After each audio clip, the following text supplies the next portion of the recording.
Bienvenidos a una sesión más de México contra el COVID. El día de hoy tenemos el gusto de presentar a la doctora Alejandra Tepox Padrón. Ella es médico cirujana por la Escuela Superior de Medicina del Instituto Politécnico Nacional. Ella es especialista en medicina interna e hizo una subespecialidad en gastroenterología, endoscopia gastrointestinal y ultrasonido endoscópico en el Instituto Nacional de Ciencias Médicas y Nutrición Salvador Subirá. Actualmente es médico adscrito al Departamento de Endoscopía del Instituto Nacional de Enfermedades Respiratorias Ismael Cosío Villegas. Doctora Alejandra, bienvenida. Le cedo los micrófonos para que inicie con la sesión. Muchas gracias por la invitación. Yo les voy a hablar el día de hoy del tema de manifestaciones gastrointestinales en COVID. Vamos a hablar acerca de introducción, fisiopatología, manifestaciones gastrointestinales, manifestaciones hepáticas, otras manifestaciones, diseminación orofecal y conclusiones. También quise incluir un poco en esta plática, pues un poco de el tema al que me dedico, que es endoscopía gastrointestinal. Y bueno, como sabemos, fue en diciembre de 2019 cuando se detectaron los focos de una neumonía que no había sido identificada previamente por el virus SARS-CoV-2 que ocasiona la enfermedad COVID-19, y a partir de marzo de 2020, pues ya la Organización Mundial de la Salud lo declaró como una pandemia. Bueno, pues ahorita, ¿qué más les puedo decir acerca de la diseminación que ha tenido esta enfermedad en cuanto a nivel mundial? La mortalidad en México ha sido bastante alta hasta este momento. El 81% de los casos son leves, el 14% van a ser graves, 5% son casos críticos asociados a falla respiratoria, choque séptico y disfunción orgánica, y tiene una letalidad de 5.6%. El 29.3% de los infectados, incluso ya actualmente hablamos de cifras más altas, pues son trabajadores de la salud, y es importante que todos estemos involucrados en este tema. A manera de fisiopatología, es importante mencionarles que el virus se une a un ligando de la proteína del receptor AC2, la proteína S del virus se une a este receptor. ¿Qué es lo importante de este receptor de la enzima convertidora de angiotensina 2? Pues que, a diferencia de lo que pudiéramos nosotros pensar, que el pulmón es quien más expresa, o el órgano que más expresa este receptor, pues lo que nos damos cuenta, por lo menos en estas tinciones de inmunohistoquímica y en esta expresión genética del virus, ahí sí ven mi cursor. No, ¿verdad? No. No, perdón. Ahí, ajá, perfecto. Esta es la expresión genética del receptor en diversos órganos del cuerpo humano, y pues como podemos ver, la expresión en pulmón se encuentra en medio, y la máxima expresión de este receptor se encuentra en tubo digestivo, particularmente en intestino delgado, y esto se comprueba en este estudio de inmunohistoquímica, en donde vemos que el receptor prácticamente se encuentra muy presente en intestino delgado, en recto y en la vesícula biliar, incluso más que en el tracto respiratorio. La expresión de este receptor está relacionada con la presencia de manifestaciones gastrointestinales. Este receptor pues activa toda una cascada de citoquinas que van a condicionar diversas manifestaciones, como son la náusea, el vómito, las alteraciones bioquímicas del hígado, la presencia de diarrea, por ejemplo, y pues esto es bastante importante por el tema que estamos viendo. La colonización del área del tubo digestivo rica en defensas también va a contribuir a la respuesta inflamatoria sistémica. Como sabemos, el tubo digestivo es un órgano rico en el sistema inmune, particularmente por el MALT, o tejido linfoide asociado a mucosas, que está presente en todo el tracto digestivo.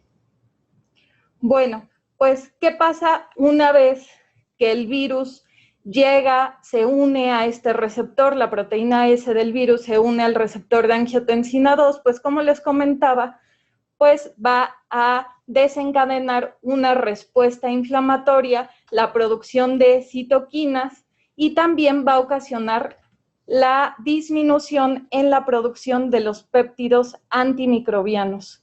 Esto va a condicionar una disbiosis a nivel del tubo digestivo, va a incrementar la permeabilidad intestinal y va a alterar el eje intestino-pulmón, pues ocasionando finalmente la manifestación más grave, que es el síndrome de insuficiencia respiratoria aguda. ¿Qué sabemos de los factores de riesgo? Pues es muy importante conocer que los pacientes que tienen enfermedades crónicas que afectan el tubo digestivo, pues son más propensos a este virus, como cuáles: enfermedades inflamatorias crónicas, comorbilidades como diabetes mellitus y el uso de glucocorticoides. ¿Qué hay del uso de inhibidores de bomba de protones? Bueno, en esta encuesta transversal de más de 86,000 pacientes estudiados, se reportó una prevalencia de 6.4% de pacientes que se encontraban tomando inhibidores de bomba de protones y desarrollaron la enfermedad por COVID-19.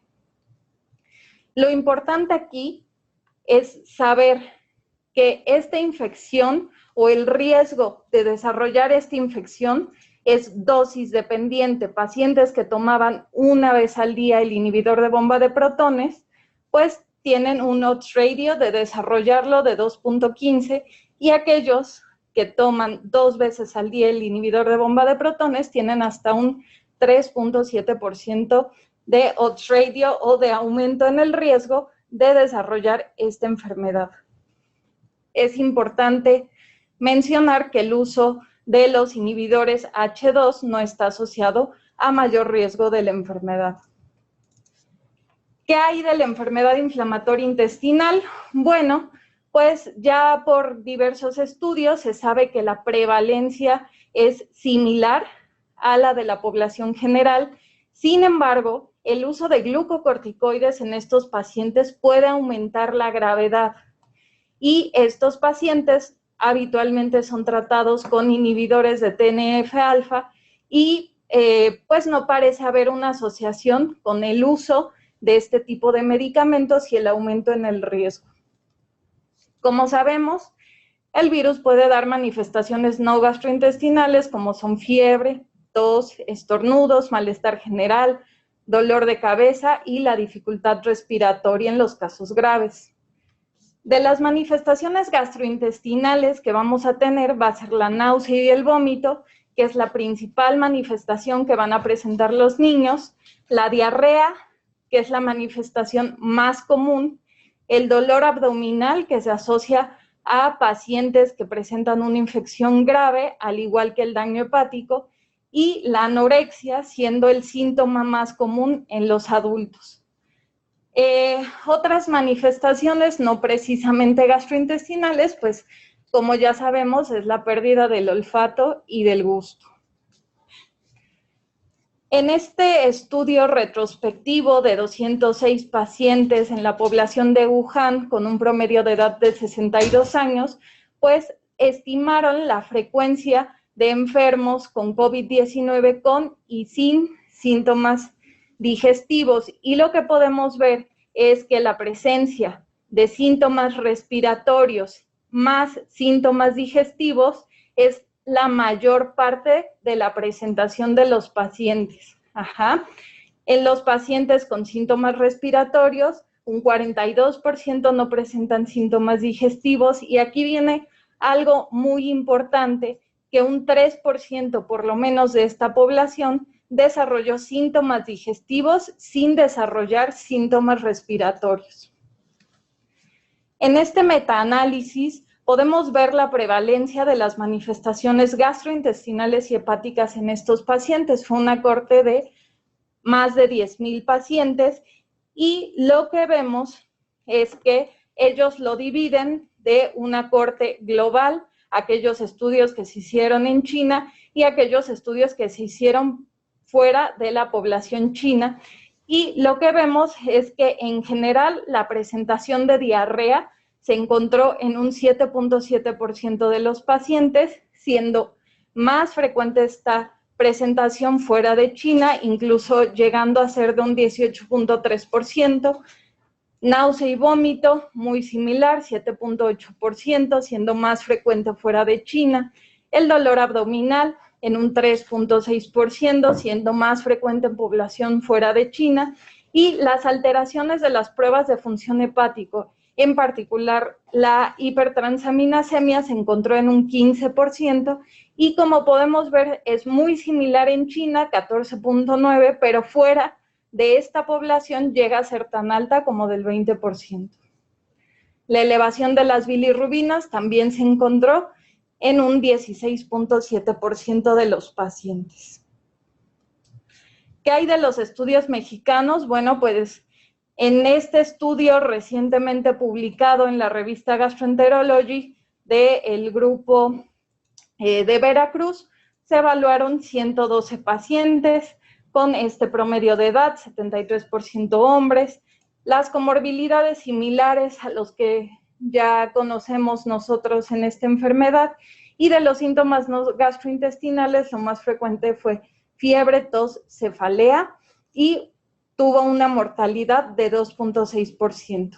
En cuanto a los síntomas gastrointestinales que se presentaron en esta población, la diarrea se presentó en el 17.8% de los pacientes, vómito en 7%, dolor abdominal en 9%, y la elevación de las transaminasas en 15 y 16% respectivamente. Nuevamente, pues aquí vemos ya en estas gráficas de pastel la presencia de síntomas gastrointestinales versus síntomas que no afectaban el tubo gastrointestinal, y como podemos ver, un 80% de la población va a desarrollar eventualmente durante el transcurso de la infección síntomas gastrointestinales. El más frecuente es diarrea, seguido de dolor abdominal y náusea. ¿Qué podemos decir del dolor abdominal?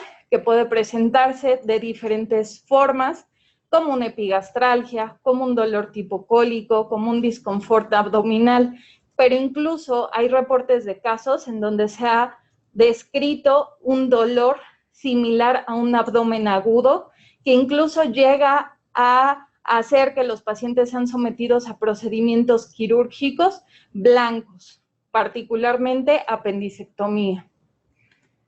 ¿Qué podemos decir de la diarrea, siendo de los síntomas más frecuentes? Pues que es acuosa, se ha asociado a 2 a 10 movimientos intestinales al día. La diarrea puede presentarse como una manifestación inicial del COVID, y durante la hospitalización en pacientes graves, pues tiene una duración en rango de 4 días, en promedio de 4 días, con un rango que va de 1 a 9 días. Es importante que en los pacientes hospitalizados les realicemos pruebas, porque no es la única causa que puede dar diarrea en estos pacientes. ¿Qué pruebas se sugieren? Realizar leucocitoceneses, sangre oculta, coproparasitoscópico y la búsqueda intencionada de Clostridium difficile, porque como sabemos, en pacientes que se encuentran en terapia intensiva, pues esta bacteria es muy frecuente en esa población por el uso de antibióticos de amplio espectro. En general, la presencia de leucocitos en heces y de sangre oculta en heces, pues se han demostrado positivos en un rango de 1.9 a 6.9% de los pacientes en los que se ha realizado este tipo de abordajes. Otra causa que es muy importante que tomemos en cuenta en pacientes graves que tienen diarrea es el uso de medicamentos, porque hay ciertos medicamentos que pueden generar disbiosis, particularmente los antibióticos, y no precisamente asociados a Clostridium difficile. Y por otro lado, algunos medicamentos o suplementos alimenticios que son muy usados en estos pacientes también se pueden asociar a diarrea. Aquí vemos la prevalencia de la diarrea en pacientes hospitalizados contra los ambulatorios. En general, la presencia de diarrea es más frecuente en pacientes hospitalizados, en un 10.4%, comparado con 4% de la población ambulatoria. ¿Qué es lo que puede implicar la presencia de esta diarrea? Bueno, pues en este estudio lo que se evaluó es que la presencia de diarrea aumenta la duración en la duración de la hospitalización en pacientes que son admitidos con COVID-19 y presentan durante su hospitalización esta manifestación. Como les comentaba previamente, se ha descrito que entre un 3 a un 16% de los pacientes desarrollan únicamente síntomas gastrointestinales, siendo más frecuente la anorexia, seguida de náusea y vómito, diarrea en 6% y dolor abdominal en 3.9%. ¿Qué implicaciones van a tener estas manifestaciones gastrointestinales en la duración, evolución y desenlace de los pacientes con COVID-19? Ya se los había mostrado previamente en el caso de la diarrea, pero ahorita en esta tabla lo que podemos ver es que la presencia de manifestaciones gastrointestinales, cuando se compara con aquellos pacientes que no tienen manifestaciones gastrointestinales, se asocia a mayor duración de la enfermedad, comparado con aquellos que no tienen síntomas digestivos o incluso que tienen manifestaciones respiratorias únicamente.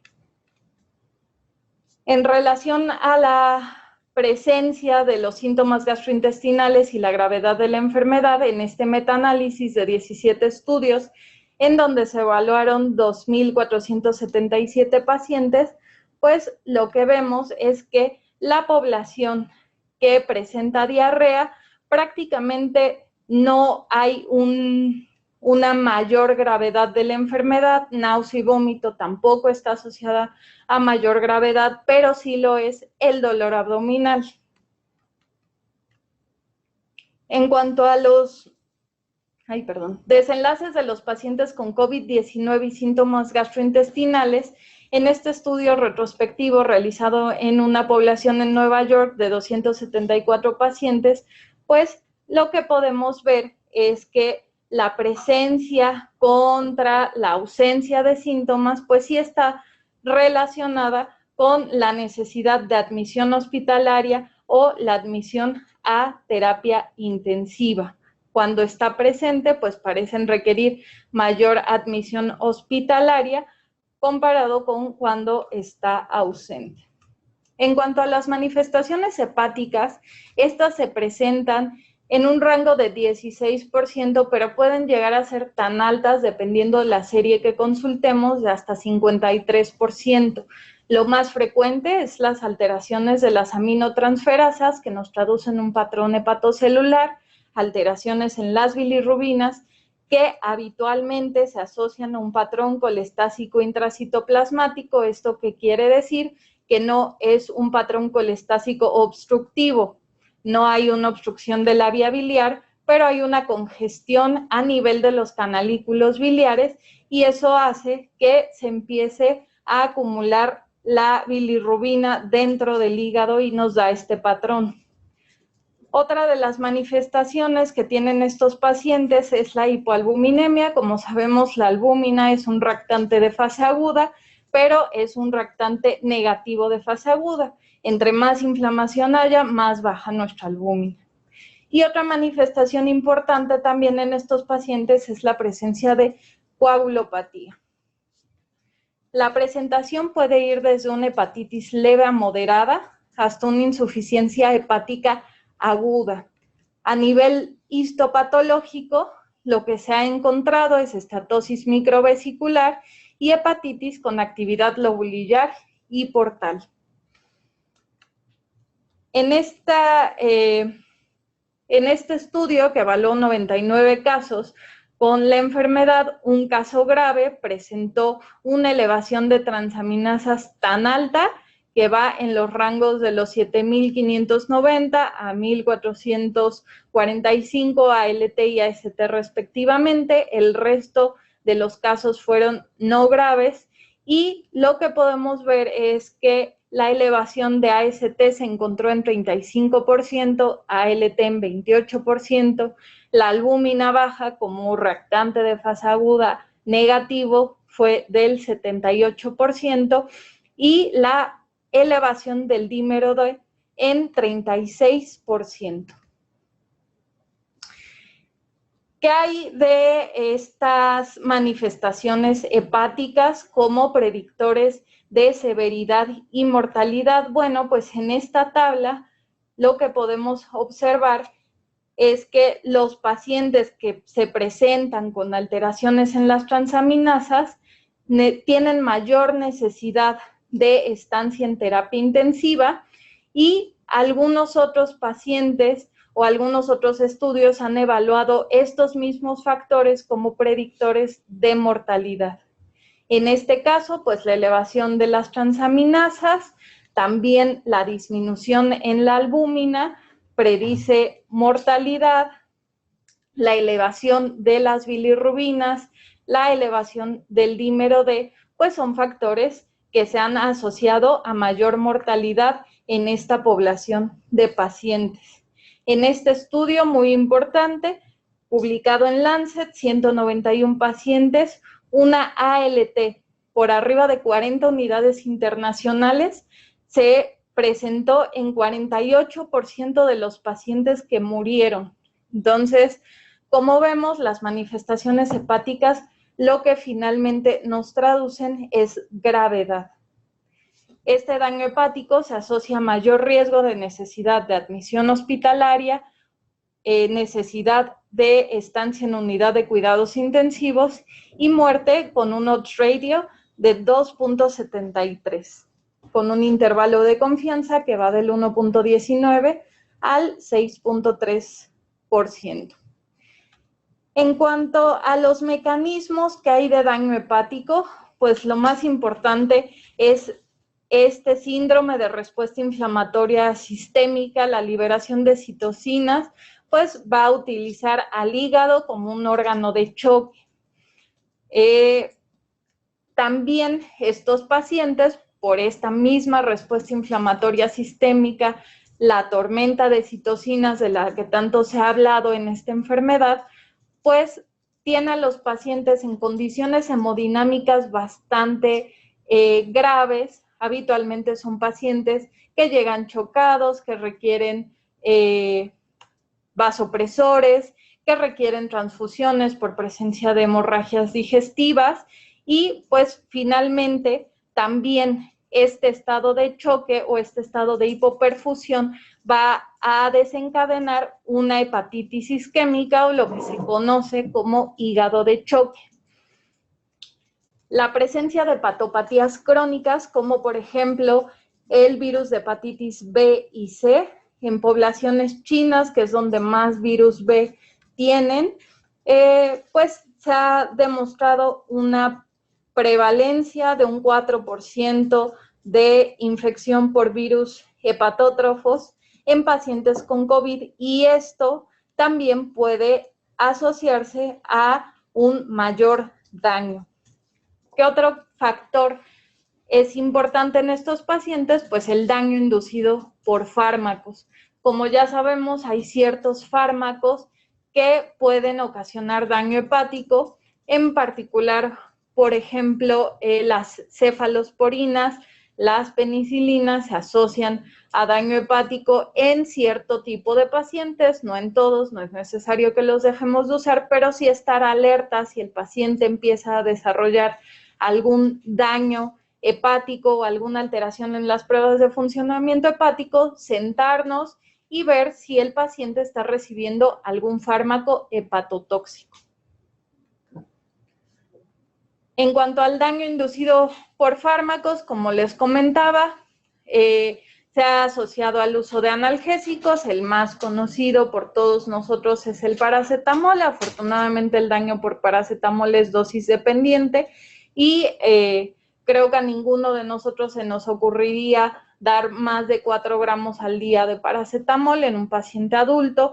El uso de algunos otros antipiréticos, algunos otros AINES, antibióticos, penicilinas, sulfas, acitromicinas, cefalosporinas, fármacos antivirales como el oseltamivir y lopinavir también se han asociado a daño hepático, y esto es importante porque el lopinavir se estuvo usando mucho al principio en algunos estudios clínicos controlados. El uso de glucocorticoides, si bien actualmente la dexametasona es un medicamento que se recomienda para pacientes con enfermedad grave, también ojo porque pueden ocasionar daño o alteraciones en las pruebas de funcionamiento del hígado, y los pacientes también muchas veces llegan tomando herbolaria, ¿no? Que el vecinito le dio un té para que fortaleciera su sistema inmunológico. También el uso de herbolaria es un factor bien conocido de daño hepático que incluso puede llegar a una falla hepática fulminante. ¿Qué otras manifestaciones gastrointestinales se han descrito? Bueno, la pancreatitis aguda con elevación de enzimas pancreáticas hasta el 17%, habitualmente son casos leves.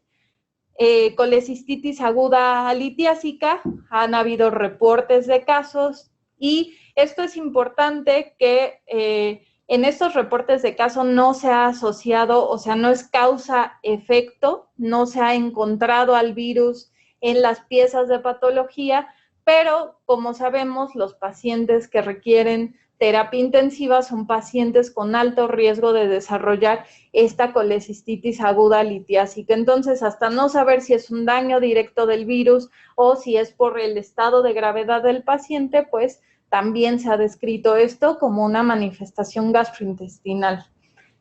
¿Qué otras manifestaciones se han descrito? La isquemia mesentérica en algunos reportes de caso, áreas focales de dilatación y estenosis en autopsias, como podemos ver aquí el intestino con áreas de dilatación y estas zonas de estenosis.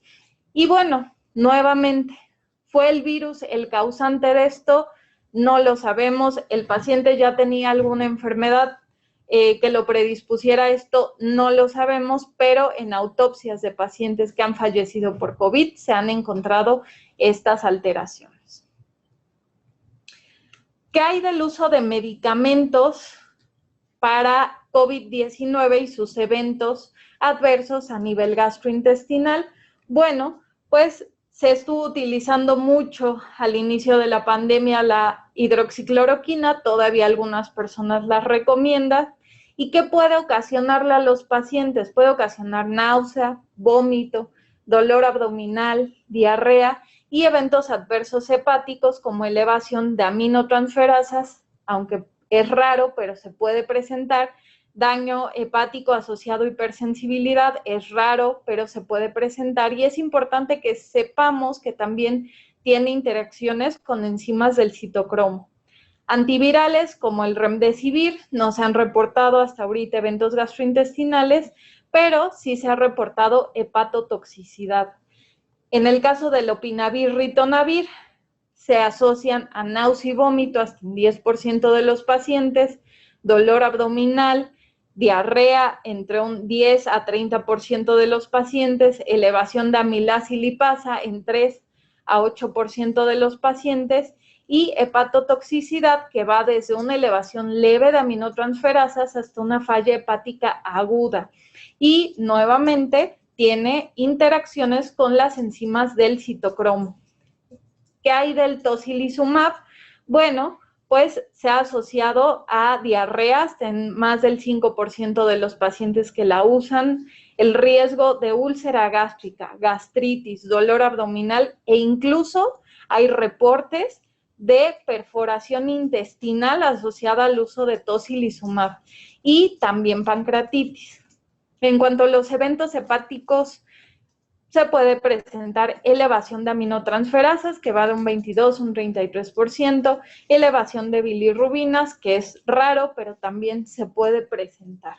Entonces, es importante, pues, nosotros como médicos que nos encontramos atendiendo a pacientes con COVID, pues conocer que también los medicamentos que estamos usando en los pacientes pueden ser los causantes de algunas de las manifestaciones gastrointestinales que tienen nuestros pacientes.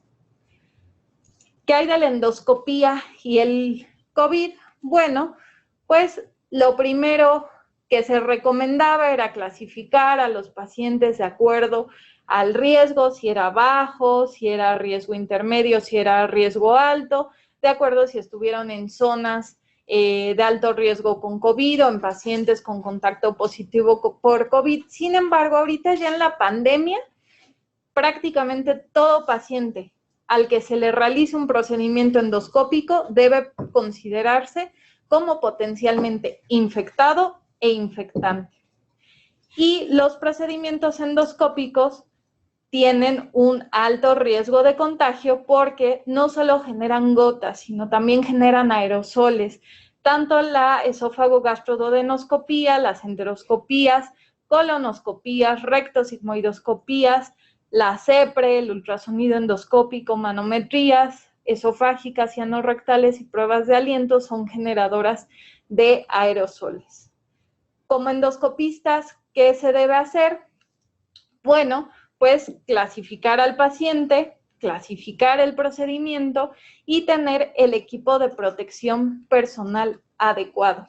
En cuanto a la clasificación del procedimiento, nosotros como endoscopistas, pues los dividimos como procedimientos sensibles al tiempo, menores, que se requiere un estudio entre las primeras 24 horas hasta 8 semanas, y procedimientos no sensibles al tiempo. ¿Esto qué quiere decir?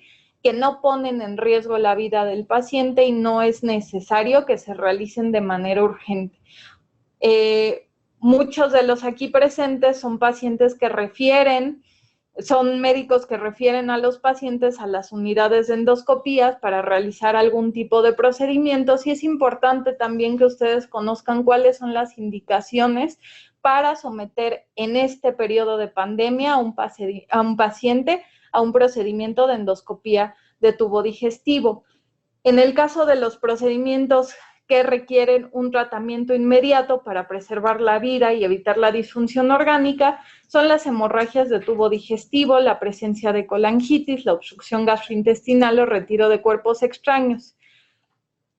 También los pacientes que tengan algún riesgo de progresión de la enfermedad, como en el caso de diagnósticos de cánceres o paliación de pacientes con cáncer, pues también deben ser sometidos, no en las primeras 48 horas, pero sí idealmente en las primeras 8 semanas, y también dentro de estas 8 semanas están aquellos pacientes que tienen riesgo de deterioro y o progresión rápida de la enfermedad, como la toma de decisiones en pacientes con enfermedad inflamatoria intestinal. ¿A qué pacientes no los podemos considerar como sensibles al tiempo? Como las colonoscopías de tamizaje, los pacientes con seguimientos de patologías digestivas e incluso pacientes que tengan una prueba inmunoquímica fecal positiva, que deben ir a una colonoscopía de tamizaje para búsqueda de cáncer de colon. El equipo de protección personal que se debe incluir, pues es la protección respiratoria, guantes, lentes, máscaras, batas impermeables, gorros, calzado, prácticamente lo que todos utilizamos día a día cuando vemos a pacientes con coronavirus. No usar mascarillas quirúrgicas, sobre todo si alguno de ustedes entra a alguna sala de endoscopía, no se puede entrar con una mascarilla quirúrgica, tiene que ser N95, pues por este riesgo que les comento de generación de aerosoles. Se recomienda el uso de doble guante, no es necesario que sea estéril, y en los centros en donde se realicen endoscopías, pues lo ideal es que se haga con boquillas y mascarillas modificadas para evitar la diseminación de los aerosoles. Y una cosa importante, pues, es evitar el uso de anestésicos tópicos por lo mismo, la generación de aerosoles. Aquí en México es muy difícil contar con salas de presión negativa, pero lo ideal sería realizarlo en este tipo de cuartos que tengan presión negativa. En caso de que no se cuente con este cuarto, se recomienda que las salas se limpien con desinfectantes a base de cloro o alcohol y que se queden por lo menos ventiladas entre 1 a 3 horas después de realizar el procedimiento. Entonces, pues es importante, si ustedes están por ahí en contacto con algún endoscopista, pues tener todas las precauciones necesarias. Un punto importante que muchos de ustedes han sufrido aquí, pues es la hemorragia de tubo digestivo asociada al coronavirus. Creo que en terapia intensiva o en pacientes críticamente enfermos es donde más se está viendo esto. La prevalencia de la hemorragia digestiva asociada a COVID-19 va de 4 a 13.7% y es asociada a distintos mecanismos. ¿Cómo qué? Como la hipoxia tisular, la hipoxia con la que llega el paciente, que induce necrosis celular, daño a la mucosa gastrointestinal, y esto se traduce como ulceración y hemorragia. También el uso concomitante de esteroides y antiinflamatorios no esteroideos, pues los va a predisponer a mayor riesgo de ulceración y hemorragia. Estos pacientes son pacientes graves que tienden a generar también úlceras por estrés en pacientes críticamente enfermos. Y también una cosa bastante importante es que ya hay reportes de daño directo del virus al tubo digestivo. En este caso, una endoscopía superior, vemos el esófago y vemos estas úlceras que son bastante profundas en el esófago, que al tomar la muestra se detectó el virus SARS-CoV-2 en las muestras. Entonces, también parece que hay un daño directo del virus hacia el tubo digestivo. En este estudio retrospectivo de 95 pacientes en China, 6 casos fueron sometidos a endoscopía y lo que podemos ver es que de los casos que presentaron manifestaciones graves como síndrome de distrés respiratorio, falla respiratorio, choque séptico, que requirieron hospitalización en una unidad de cuidados intensivos, en estos 2 pacientes que fueron sometidos a procedimientos endoscópicos, las biopsias fueron positivas para COVID. O sea, también el virus está ahí ocasionando el daño. Y finalmente, un punto importante que no quiero dejar pasar, pues es el riesgo de diseminación o de transmisión fecal oral del virus en estos pacientes. Se ha detectado RNA viral en heces. En promedio, un 48% de los pacientes con diagnóstico de COVID-19 pueden presentar el RNA viral en sus heces. Hasta el 70% persiste el virus en heces posterior a la negativización de las muestras respiratorias. En general, un promedio de 33 días de que el virus permanece en las heces una vez resueltos los síntomas respiratorios. Y esto puede ser con un rango de 15 días hasta 62 días. Y el uso de esteroides en esta población también va a prolongar la duración de la enfermedad.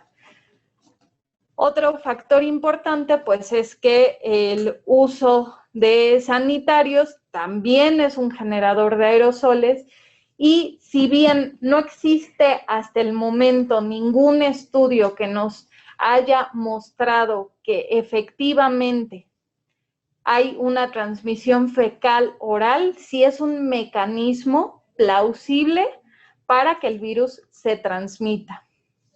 La infectividad, como les decía, la transmisión no han sido establecidas, pero sí parece ser un mecanismo posible. Y como tal, pues es importante tener todas las medidas higiénicas necesarias, tanto en casa como en los hospitales, el uso, el manejo adecuado de las excretas, y todavía falta por ver si tiene algún valor el hisopado rectal en el diagnóstico y seguimiento de los pacientes con COVID-19. Como conclusión, las manifestaciones gastrointestinales y hepáticas en COVID-19 son frecuentes. 1 de cada 5 pacientes presenta de manera inicial síntomas gastrointestinales, siendo la diarrea la más frecuente. Excepcionalmente se presentan sin manifestaciones respiratorias. Es difícil evaluar si las manifestaciones gastrointestinales y hepáticas son asociadas al virus o secundarias a todo el manejo y el distrés que genera el virus en nuestros pacientes. La transmisión fecal-oral representa un mecanismo posible y es importante mejorar el manejo de excretas, la adecuada higiene de manos. Y eso sería todo. Muchas gracias, doctora. Bueno, pues a todas las personas que nos acompañan esta tarde, les invitamos a que si gustan hacer alguna pregunta o comentario, por favor indicarnos para que nosotros podamos activarles su micrófono. Por lo pronto, solamente tenemos una pregunta en el chat. Esperamos que se animen a hacer alguna pregunta. Y la pregunta es, en relación a lo que expuso inicialmente, doctora, si existe una correlación con el dímero D. ¿En qué sentido? Pues solamente así nos los preguntan. No sé si el doctor Andrés, que fue quien preguntó, nos quiera como aclarar su pregunta. No, por ahí. Ya tenemos una pregunta, mientras el doctor nos puede comentar. La doctora Rosa María Martínez pregunta, ¿cuál es el tratamiento de la diarrea asociada a COVID en pacientes ambulatorios? Esa es una muy buena pregunta. Como tal, no existe un tratamiento para diarrea específicamente asociada a COVID. Dependiendo de la severidad, se recomienda el uso de agentes antidiarreicos y, sobre todo, como les comenté en las primeras diapositivas de fisiopatología, el COVID genera una disbiosis importante por la disminución de la producción de proteínas antimicrobianas. Entonces, como tratamiento de esta disbiosis, se recomienda el uso de probióticos en estos pacientes. Entonces, dependiendo de la severidad, podemos darles antidiarreicos y a todos probióticos. Y bueno, ya van surgiendo las preguntas. Aquí tenemos otra. Es de Lorena Ramírez y dice así, ¿se sabe el tiempo de vida del virus en heces? Lo que les comentaba es más o menos va a un rango de 15 a 62 días. También tenemos la otra pregunta de Óscar Martínez. ¿Se recomienda la prueba en pacientes con solo síntomas gastrointestinales? Sin síntomas respiratorios? Claro, definitivamente, y esa es una excelente pregunta. Sí, ahorita todo paciente que desarrolle una diarrea de más de 48 horas de evolución o incluso que tenga náusea y vómito, se recomienda que se descarte COVID, sí, definitivamente, incluso si no tienen síntomas respiratorios. Doctor Andrés, ¿nos puede hacer su pregunta nuevamente por el chat? Sí, mi pregunta era cuando estaba hablando sobre la relación de los análisis y la correlación que tenía con la mortalidad. Entonces, a mí me llamó la atención, si ya ve que ahorita estamos con lo del dímero D, en el que nos dice que cuanto a mayor sea la cifra, mayor probabilidad de mortalidad también hay. Entonces, para ver si hay alguna correlación con el dímero D y las pruebas que nos estaba comentando hace rato. Y bueno, ahora sí, más que antidiarreicos, yo soy enemigo de los antidiarreicos, lo mismo que los antitusígenos.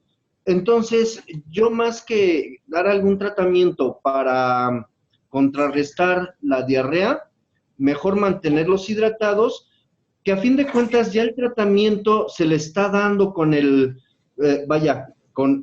atacando la misma enfermedad, el mismo SARS.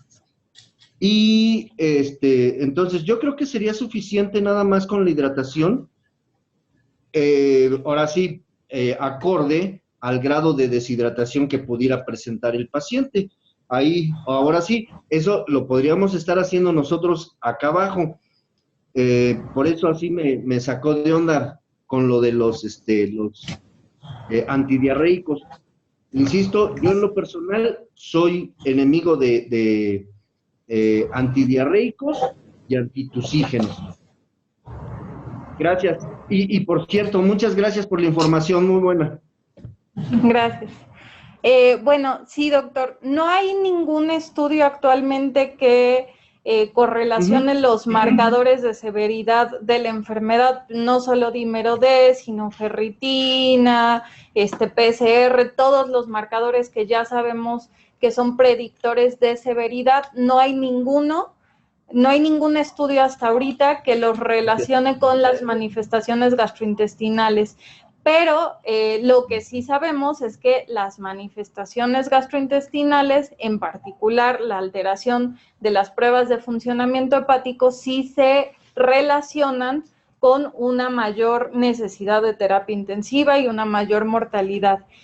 Y en cuanto a los antidiarreicos, hay mucho debate por su uso. Definitivamente la hidratación, pues yo creo que es, digamos, el pilar de cualquier diarrea, y eso en niños y en adultos, eso no hay ninguna discusión. Y adultos mayores. Claro, o sea, niños y adultos, ¿no? Tanto niños, adultos, adultos mayores, sí, o sea, en toda la población. La piedra angular de la diarrea es la hidratación. Lo que algunos autores sugieren es pues el uso de antidiarreicos dependiendo de la severidad. Como vimos, hay pacientes que pueden llegar a tener hasta 10 evacuaciones al día, o incluso hay algunos reportes o algunos pacientes que refieren más de 10 evacuaciones al día.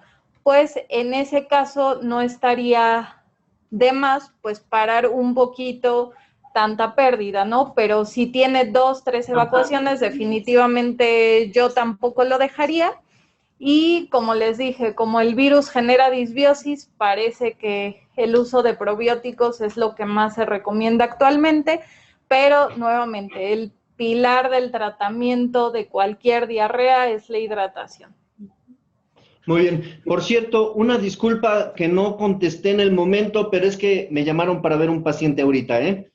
Muchas gracias. No hay de qué. Muchas gracias, doctora Esperanza. Otra pregunta también viene de la participante Laura. Dice, ¿en los asintomáticos hay algún trabajo de investigación o si también hay eliminación del virus en estos pacientes?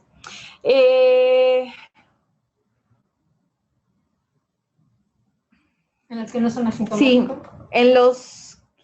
habitualmente los estudios de manifestaciones gastrointestinales están pues en pacientes con síntomas gastrointestinales, y aquellos pacientes que no tienen síntomas gastrointestinales, por ejemplo, que no tienen diarrea, sí se ha visto de todos modos que hay RNA viral en heces. Entonces, sí se puede encontrar, aunque no tengan diarrea, por ejemplo, que sería la manifestación más frecuente. Gracias, doctora. Bueno, después de que nadie quería preguntar, ahora ya se están animando. Sí. A ver, Jenny Gutiérrez pregunta, si el COVID puede ocasionar colestasis, puede provocar ictericia y coluria, ¿qué complicaciones queda cuando han tenido diarrea en COVID? Asociado a una diarrea colerética, supongo que es la pregunta. No, porque no es una colestasis obstructiva per se. Entonces, en cuanto disminuye la tormenta de citocinas, la respuesta inflamatoria del paciente, las transaminasas y las bilirrubinas tienden a bajar y habitualmente el paciente puede recuperar la función hepática normal, digo, si se recupera, ¿no? Claro. Entonces, no hay como implicaciones ahí a largo plazo de una diarrea colerética como se ha descrito en pacientes con obstrucción biliar o posoperados de colecistectomía, ¿no? Muchas gracias, doctora. También el doctor Arturo Alonso pregunta, ¿qué medidas se recomiendan para evitar la diseminación de SARS-CoV-2 vía fecal en una comunidad? Pues ahí lo que ya desde salud pública nos han estado diciendo, ¿no? El manejo adecuado de las excretas, el uso de letrinas, el adecuado lavado de manos. Básicamente es pues lo mismo para cualquier enfermedad con potencial transmisión fecal oral. Bueno, hay otras preguntas que también se relacionaban con lo que acaba de responder, sobre todo las medidas de prevención. Y la doctora Rangel pregunta, bueno, primero le comenta, excelente presentación, muchas gracias. ¿Cree usted que los próximos diagnósticos para COVID pudieran girar a hisopado? Hisopado rectal, sí, definitivamente es un mecanismo donde sí se puede detectar el virus, entonces sí pudiera ser un método de diagnóstico. Ahora sí creo que es pues un poco más molesto para el paciente hisoparle el recto que la nariz. Entonces yo creo que por eso no se ha ampliado, pero sí hay varios estudios en donde el virus se ha detectado de esta manera, entonces definitivamente es un mecanismo para detectar. Claro.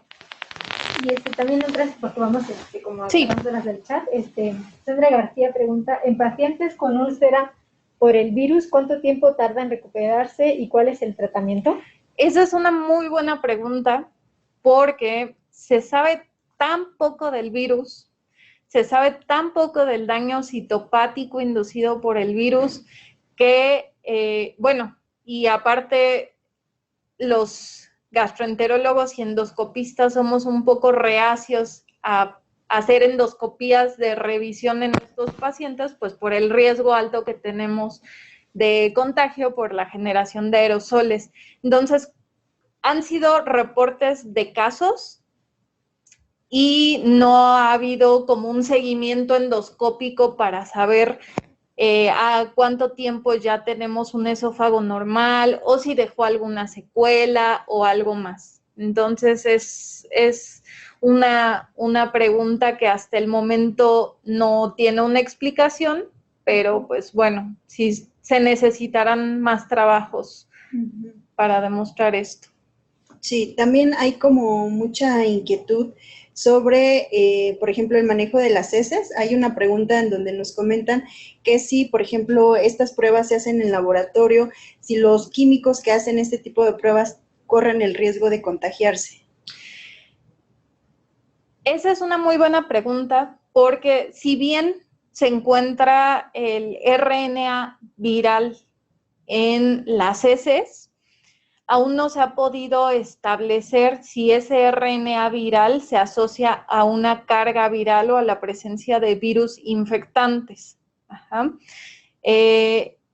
Definitivamente, como mecanismo potencial, los químicos sí necesitan tener un manejo de las excretas, pues con toda la protección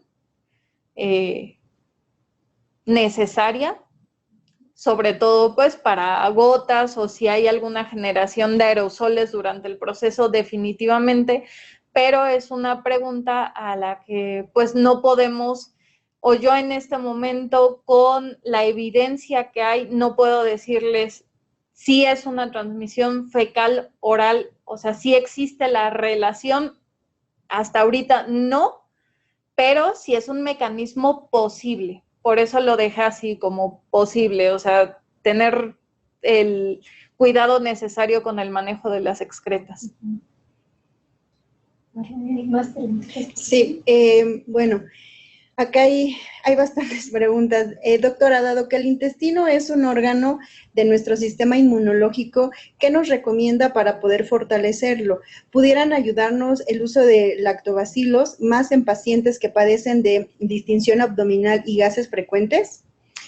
Esa es una muy buena pregunta. Como tal, no hay ningún tratamiento para mejorar el sistema linfoide asociado a mucosas del tracto digestivo.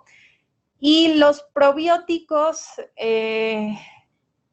tienen baja evidencia en la mayoría de las enfermedades gastrointestinales, donde más hay su evidencia es en diarrea inducida por medicamentos, de manera particular en niños, en pacientes que tuvieron Clostridium difficile, también hay algunas cepas de probióticos que han mostrado ser efectivas, pero que los probióticos nos ayuden a mejorar el sistema inmunológico, no.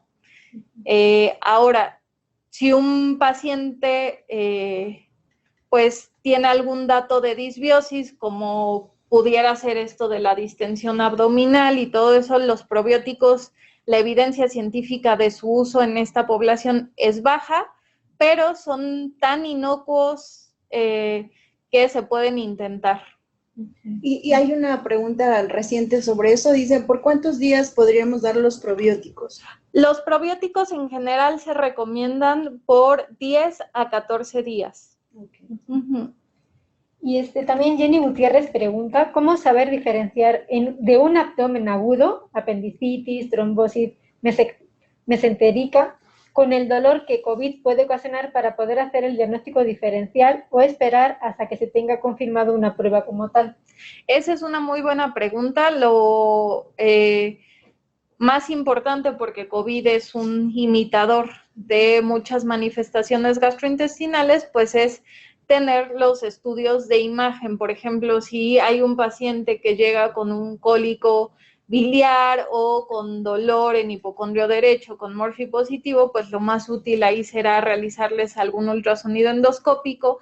Pacientes con trombosis mesentérica creo que son los más difíciles de diagnosticar en tiempos de COVID y en tiempos no COVID, porque tienen un dolor totalmente desproporcionado a la clínica que nosotros encontramos. No son pacientes que se presentan con datos de irritación peritoneal, pero sí es un dolor sumamente intenso y habitualmente estos pacientes tienden a desarrollar datos de sufrimiento de ASA, como es lactato elevado, DHL elevada, y si existe la sospecha de que haya una trombosis intestinal o, por ejemplo, alguna apendicitis, lo ideal sería una tomografía.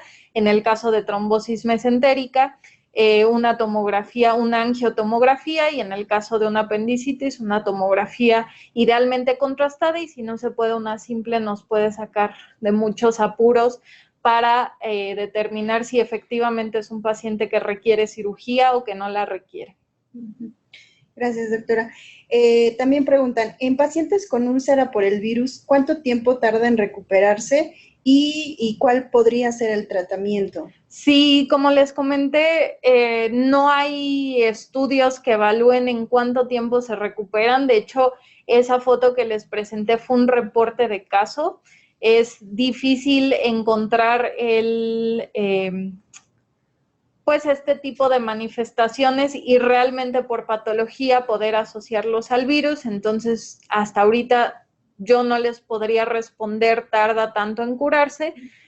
Y el tratamiento, pues, sería igual al de todos los virus que afectan el tubo digestivo, que es, pues, su inhibidor de bomba de protones, y en este caso que COVID no tiene ningún tratamiento hasta este momento, pues, vigilancia. Y también Miguel Villalobos pregunta, ¿Pacientes portadores de hígado graso son de mal pronóstico? No, sí, esa es buena pregunta, pero no parecen ser pacientes, por lo menos el hígado graso solo. Ya si empiezan a tener una esteatohepatitis, que es la inflamación y se asocia a alteraciones de las pruebas de funcionamiento hepático o a cirrosis o a grados de fibrosis avanzadas del hígado, pudieran tener un poquito mayor de predisposición, pero la pura presencia de hígado graso, no. Ahora, el hígado graso, como sabemos, está asociado a alteraciones metabólicas, como la diabetes, la obesidad, colesterol y triglicéridos elevados. Entonces, es muy difícil que una paciente o que un paciente sano, delgado, tenga hígado graso. Puede pasar, pero es sumamente difícil, y más bien ahí es como la conjunción de todas las otras comorbilidades que vienen asociadas al hígado graso, ¿no? Particularmente diabetes y obesidad. Gracias, doctora. María Guadalupe pregunta, ¿qué fisiopatología tiene la anosmia y pérdida de sentido del gusto? Esa es una muy buena pregunta y lamento mucho no poderte contestar. Eso. Me voy a poner a buscar, te lo prometo. También Oscar Martínez pregunta, ¿sirve de algo el factor de transferencia en problemas GI asociados a COVID? No. Y finalmente, una pregunta de Naye, ¿qué porcentaje de pacientes con COVID presentan síntomas intestinales? Como les había comentado, aproximadamente entre un 7 a 16%, 3 a 16% de los pacientes pueden llegar a tener síntomas gastrointestinales o alguna manifestación gastrointestinal. Muy bien, doctora. Bueno, además de las preguntas, hay bastantes comentarios donde todos la felicitan, le dan las gracias por compartir sus conocimientos, y yo creo que para cerrar nos gustaría, no sé si usted quiera enfatizar algo o decirles algo a las personas que nos acompañan el día de hoy. Bueno, primero agradecer a los organizadores por la tan amable invitación, agradecerles a ustedes por haberme escuchado en esta plática, por todas sus preguntas, y bueno, definitivamente las manifestaciones gastrointestinales, aunque es raro que sean una manifestación única de COVID, o sea, que se presenten sin síntomas respiratorios, sí pueden hacerlo. Entonces, en esos pacientes sí habrá que buscar al virus. Ahorita en tiempos de pandemia, cualquier síntoma es COVID-19 hasta no demostrar lo contrario, y la diarrea o algunas otras manifestaciones gastrointestinales no son la excepción. Entonces, nada más estar pendientes de que sí se pueden presentar de manera aislada, sin síntomas respiratorios,